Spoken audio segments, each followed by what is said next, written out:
Salah satu film horor kisah nyata permintaan kalian yang berjudul 13. Dan tentunya balik lagi dengan saya Hots yang akan menemani kehidupan kelam kalian, yaitu Faiz Ura, yang pastinya akan menghibur kalian di channel Pemersatu Keluaran dan akan menceritakan film-film menarik permintaan kalian. Jadi nikmati buat kalian sambil apalagi tuh, yang penting gak nyusahin orang. Dan gimana kabar kalian? Oke, masih aktif seperti biasanya. Ya udahlah. Sedikit referensi bahwa film 13 ini akan mengisahkan kedua suami istri yang baru pindah ke rumah nomor 13, yang katanya ini film kisah nyata, tapi gua nggak tahu bener atau tidak. Mungkin kalian tahu? Ya intinya nih film tentang hantu gitu, karena genrenya aja udah horor kan. Tapi anehnya nih hantu cabul gitu dan suka menghampiri setiap wanita yang tinggal di rumah nomor 13. Namun sebelum ke story, bagi kalian yang suka dengan channel ini silahkan subscribe, tapi kalau nggak suka ya disuka-sukain. Lalu intro.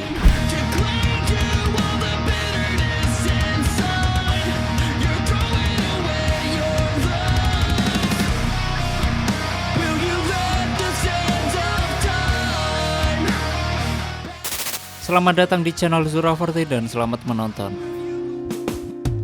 Story diawali di sebuah rumah. Terlihat ada seorang wanita yang bernama Naila dan dia sedang menghubungi polisi karena suaminya yang bernama Kevin hendak mau membunuhnya. Di sini Naila berusaha untuk melarikan diri dan membela diri, namun hal itu sia-sia. Kevin sendiri, dia seperti kerasukan makhluk goib. Hingga akhirnya Naila pun mengambil seonggok pisau lalu menikam Kevin sampai sekarat. Dan di saat itulah polisi yang selalu telat datang, ya biasalah, akhirnya datang juga. Akibat hal itu, Naila pun digelandang ke kantor polisi, dan ketika Naila sedang diinterogasi, di sini Naila membela diri dan mengatakan bahwa yang ia bunuh bukanlah suaminya, melainkan apa? Ayo, simak video ini sampai habis ya para pemirsa. Ceritanya panjang. Kita dibawa ke flashback di tanggal 5 April 2013. Ada sepasang pengantin baru dan mereka bernama Kevin dan Naila. Ngapain gua sebut lagi ya nama mereka? Itulah. Mereka berdua menuju ke sebuah rumah baru di daerah Perum Cempaka bersama kedua orang tuanya Kevin tentunya. Waktu sampai di sana, mereka pun berkeliling untuk mengecek dan menikmati fasilitas rumah mewah modern yang dimana serba otomatis. Biarin aja. Suatu ketika Kevin mengundang tetangganya untuk datang ke rumahnya dan hal itu dalam bentuk silaturahmi. Tetangga baru Kevin bernama Julian dan Dita, dan mereka merupakan sepasang suami istri yang sudah lebih dulu tinggal di perumahan tersebut. Julian dan Dita, mereka memiliki anak perempuan berusia 9 tahun yang bernama Lila. Lila sendiri adalah anak yang bisa melihat makhluk tak kasat mata atau bisa disebut anak IndiHome gitu. Bahkan Lila juga bisa berbicara dengan makhluk goib dan main bersama. Acik sekali ya.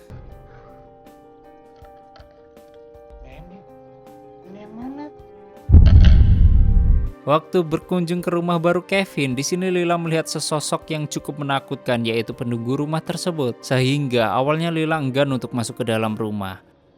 Apa nggak mau masuk?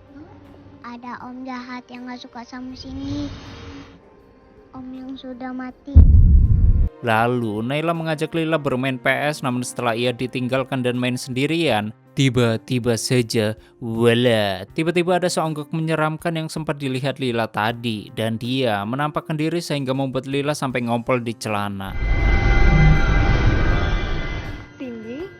Karena tak enak hati dan membuat rumah Naila bau pesing, di sini Julia serta keluarganya pun berpamitan untuk segera pulang. Dan setelah kejadian tersebut, mulailah nampak kejadian-kejadian aneh lain yang terjadi di rumah nomor 13 milik si Kevin dan Naila ini.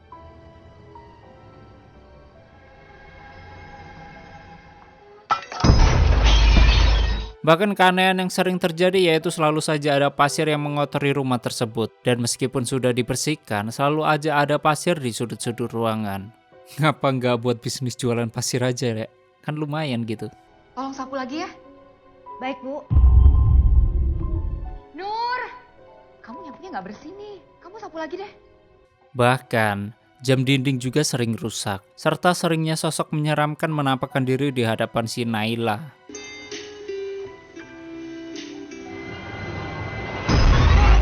Waktu malam ketika Naila sedang tertidur, ia sering mendapatkan gangguan-gangguan namun Naila berusaha untuk tidak terlalu memikirkannya.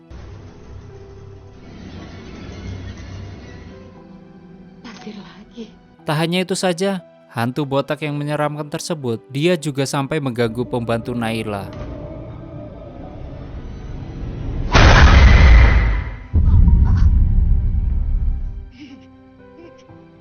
Di suatu malam yang kelam, ibu mertua Naila yang bernama Marfu'ah, dia sedang tidur bersama Naila. Marfu'ah mengalami gangguan saat tertidur, bahkan ia juga ngelindur dan berjalan saat tidur, serta memakan daging mentah di kulkas gitu, sehingga saat ia kembali ke kamarnya, Naila pun terbangun dan dikagetkan oleh ibu mertuanya tersebut.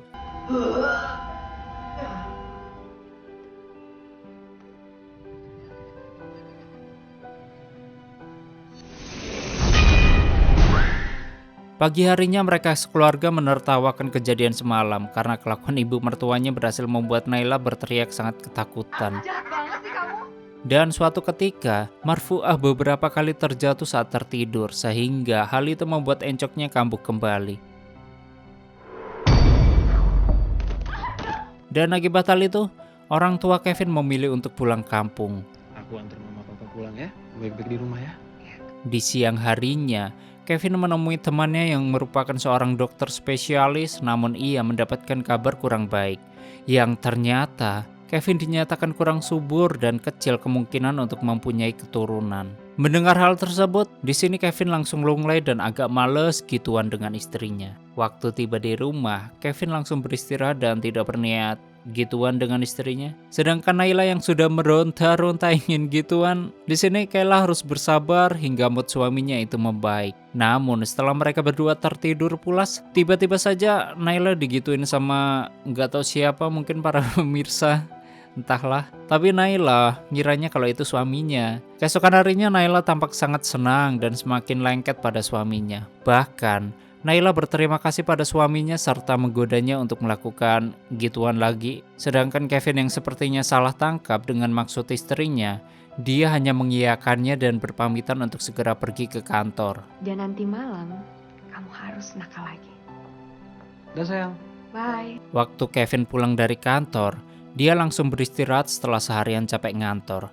Dan lagi-lagi Naila di PHP-in dan gak bisa gituan. Namun saat mereka sudah tertidur pulas, hal yang sama kembali lagi dan terjadi seperti malam sebelumnya. Naila kembali digituin dengan hantu cabul, yaitu penunggu rumah nomor 13 tersebut. Dan keesokan harinya Naila pun bangun kesiangan karena terlalu capek dan pegal-pegal atas kejadian semalam. Namun Kevin gak terlalu menghiraukannya dan langsung capcius ke kantor. Setiap harinya Naila selalu disuguhkan dengan berbagai hal aneh di rumah tersebut, yaitu mulai dari kasurnya selalu ada pasir, hingga bahkan songgok hantu botak menampakkan wujudnya pada Naila tepat di depannya.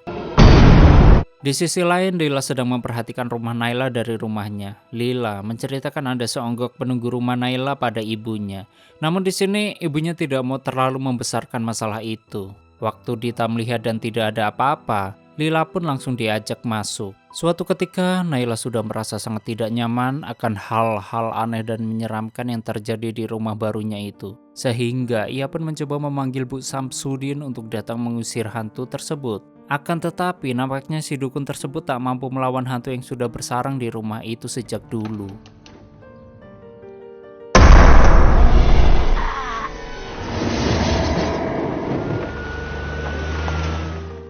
Di sisi lain, Kevin yang baru pulang dan mendapati istrinya yang memaksanya untuk bermalam di hotel. Bahkan Naila juga menceritakan gangguan-gangguan yang dialaminya sudah sangat brutal. Dan hal itu terjadi ketika Kevin tidak berada di rumah.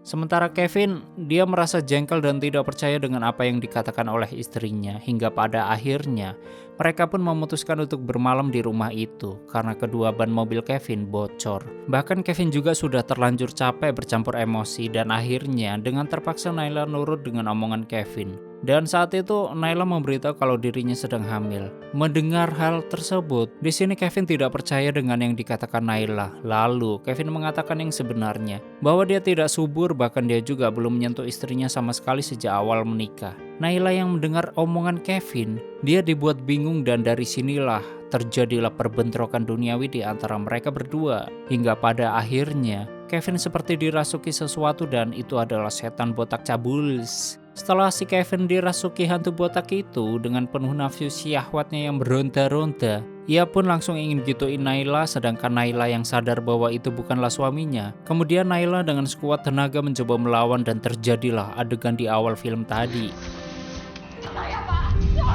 Kemudian scene kembali lagi ke kantor polisi yang dimana saat itu Naila serta pembantunya sedang diinterogasi. Dan dari sinilah diketahui bahwa si hantu botak yang selalu mengganggu mereka dulunya, dia adalah seorang mandor kontraktor perum di sana. Bahkan ia juga merupakan pria the best yang suka memperkosa gadis desa.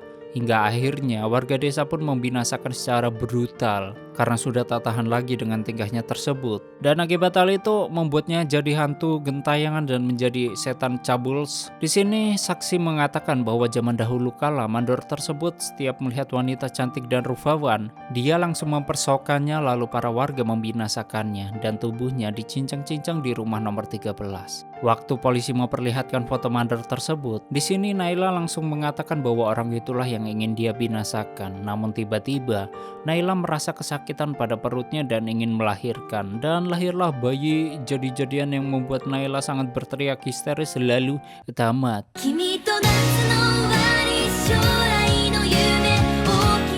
Oke, seperti itulah story film 13 dan bagaimana menurut kalian dengan film ini? Silahkan berdebat. Dan bagi kalian yang ingin filmnya di storyin, silahkan tulis di komentar. Terima kasih udah nyimak video ini sampai habis. Terus support channel ini dengan menekan like, subscribe, dan share ke alam semesta. Ane pamit and stay on my channel. Jangan kemana-mana, sampai ketemu lagi di video selanjutnya. Bye-bye.